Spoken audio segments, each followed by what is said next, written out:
Hi, I'm Meryl Martin, and I'm here today with Caroline Myss because I am a counseling intuitive, and I've worked many years to help people overcome challenges in their lives. My goal is to help people triumph over tragedy. And one of the ways I do that is to help them understand the patterns in their life and how it impacts them on a day-to-day basis. There's some global thinkers that have really caused a shift in the way we think about things, in the paradigm that has been with us for years and years. And Carolyn has added to the lexicon in certain ways. For example, medical intuitive. Who ever heard of that before? Anatomy of the spirit. Yeah. How about how our beliefs impact our health? You drove that point home. It was somewhere in the ethers before, and you drove that point home. So I can hardly contain myself that I am speaking to you today and bringing out more and showcasing this to the public. So, hi, Carolyn. Hi, honey. What a pleasure to be here with you. Not only because you're one of my best friends, which is probably something we should keep private. Yes. But, oh well. Yeah. But because I know what a genius you are at your talent yourself as well, it's true. As a counselor, as an intuitive counselor, I know how much you help people. I know how insightful you are. I know that I turn to you for my own counsel. Well, that makes me smile with my heart. So let's get into, thank you so much. Let's get into what is the energy system? What is the energy system? What caused you to identify it the way you identified it? Because what you did is made it user-friendly, so much so that it really did become part of global consciousness. We don't think of people as just matter anymore. No, we don't. But you know the way I would like to get into this subject? Because in a sense, you've asked me about color, and then you've asked me to select one crayon. Yeah. So I think what would be better for me now is because the human energy system is a subject that I identified 30 years ago. And so since that time, I've had 3 decades to go fishing around in there and discover that, in fact, this is not just a field of knowledge, but we've entered into a turning point in the history of civilization. Okay. So I'm going to begin by saying that we have entered into the most critical turning point since humanity began. That's our first point. Mm-hmm. Number 2 is that the language that we are now living is a language of energy. We express it, we are experiencing it by being on, what do you call those things? Cell phones, iPads, computers. The internet. We do not even realize the world we're living in. That's how unbelievably unconscious we are about the new world we're living in. We do not even get that we are now an energy-based society. Our technology, everything is energy-based. Our physical world is a caboose on a long train that is fundamentally energy technology. And taking it to our body very rapidly, our anatomical system, the caboose on the train of our energy, of our body, is our body. The engine is our energy anatomy system. So that how I would explain it if I were teaching in medical school is that the energy anatomy system is an absolute duplicate of the physical body. It's a duplicate. It's as well organized and as clearly structured as your physical body.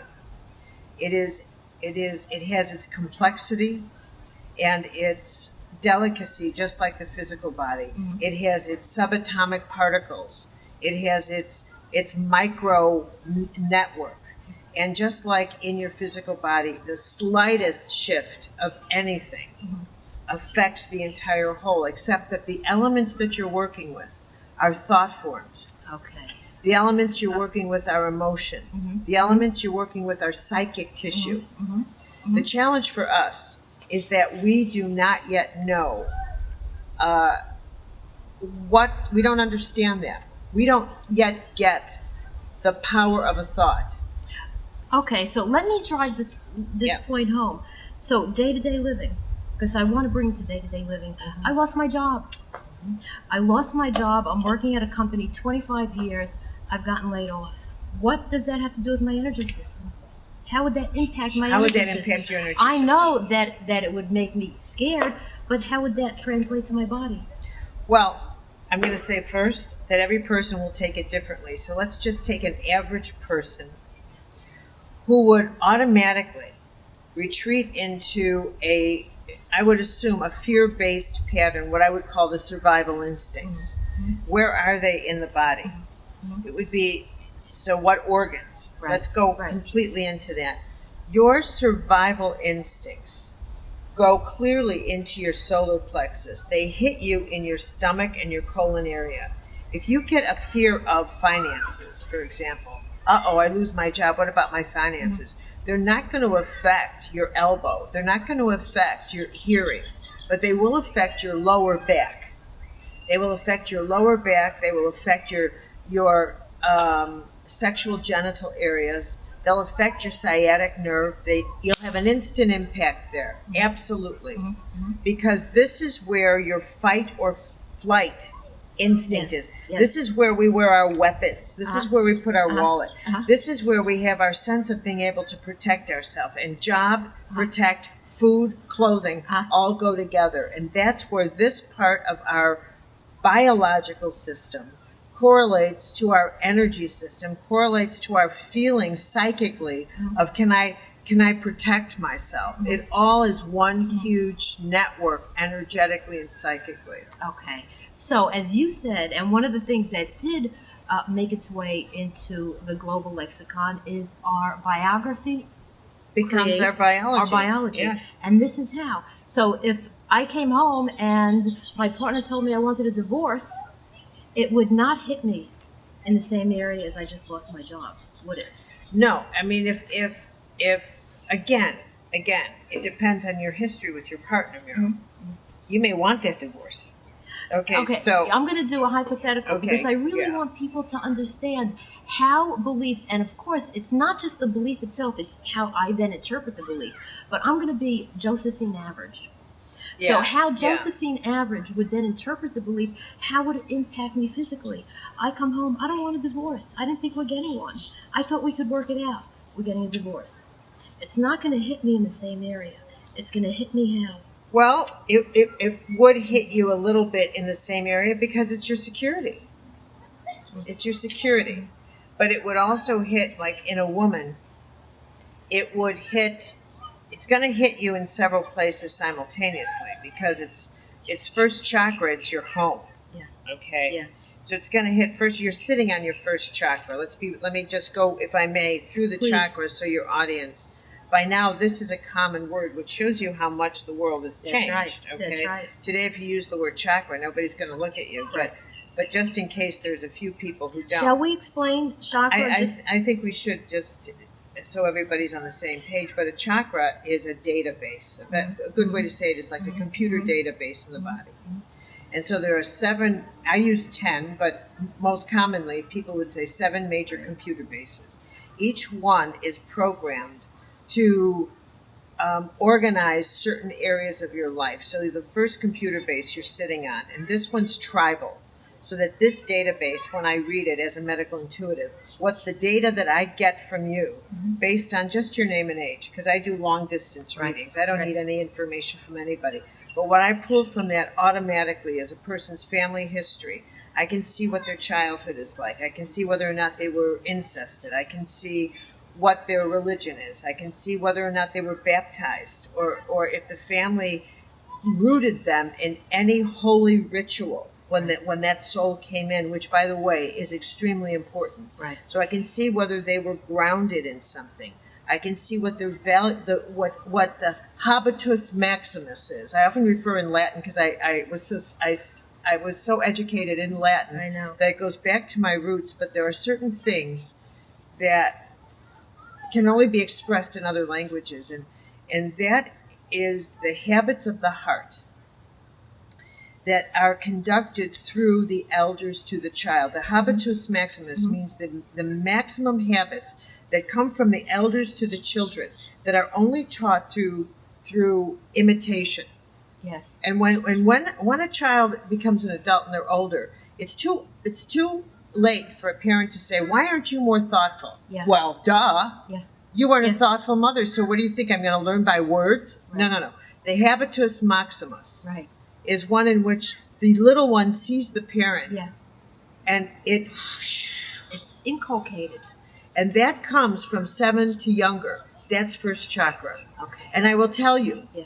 that the young person is psychically, archetypally programmed to receive that. And when they don't get that from their elder, there's resentment. And I'll tell you something else that's really interesting. Yeah. When they are not taught what is right and what is wrong, which has to come in those years, the beginning of that, they resent their parents. And because they're not sure why they resent that, you didn't teach me right from wrong, good from evil, how to discern the difference. You didn't teach me moral conscience. I can't discern this. So now I'm subject to what? I can't see. I can't feel my way between good and evil. You didn't teach me this. Yeah. And it has to come before 14. Between the next chakra, the second one, is where that sense of conscience kicks in. The elder must teach that. And when it doesn't, the child is on his own in this world. And I will tell you something. That lets that child wide open for a level of vulnerability to darkness. And that child will find its way to being an addict, which is why we have so many addicts in this society. Because they have no way of discerning, I can't go here. Gotcha. Let me ask this, though, along those lines. Aren't we born with a moral code? We know, and I've heard, you've said this, Yeah. we know it is not okay to steal. We know it's not okay to murder. There are certain things we're born knowing. I'm going to clarify this because Yeah. it's a brilliant question. We are born with an inherent instinct that there is good and bad, right and wrong. That somehow if I took from you, that's not right. But that moral code needs to be watered. It needs to be Grown. witnessed. Yeah. Yeah. It needs to be acted out like a play Uh-huh. by the elders, the habitus maximus. Yeah. It needs to be infused. First, second, third chakra. These chakras below your waist are tactile. Yeah. I need to witness them in action as a youth. Yeah. I need to see good and bad acted out, right and wrong. Uh-huh. I need to see it. Yeah. And that's how it gets into my skin and into my senses. Okay. So, what is the most important point you think people should know? They need to consider every choice they make for themselves, every thought they have in terms of their health, in terms of the health of, well, first, they need to define the theater of their health as the theater of their life. They no longer should think of their health as just measured by what they eat or whether they exercise. What does that mean, the theater of their health? What kind of choices are you talking about? It means the choice of relationships, the choice of their environment, the choice of what goes in their mind, the choice of their attitudes, the choice of how they see their life every day, the choice of whether or not they have a positive feeling about their world, the choice of whether or not they pray. Every one of these choices has a phenomenal income on the maintenance of their energy, that the maintenance of their psychic field is as significant to them as the maintenance of whether or not they eat fried food or fast food. That's the caboose on the train. So you're saying our thoughts, our everyday interaction, how we interact with other people, how we choose to see the world, impacts our biology. Absolutely. Okay. I mean, because you're living that. Secondly, you have to realize that what is in one is in the whole.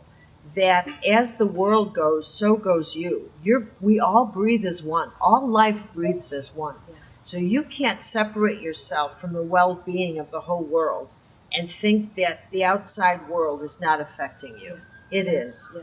And because of that, you need to affect the outside world. Right. You need to do something to make a difference in this world. Yes.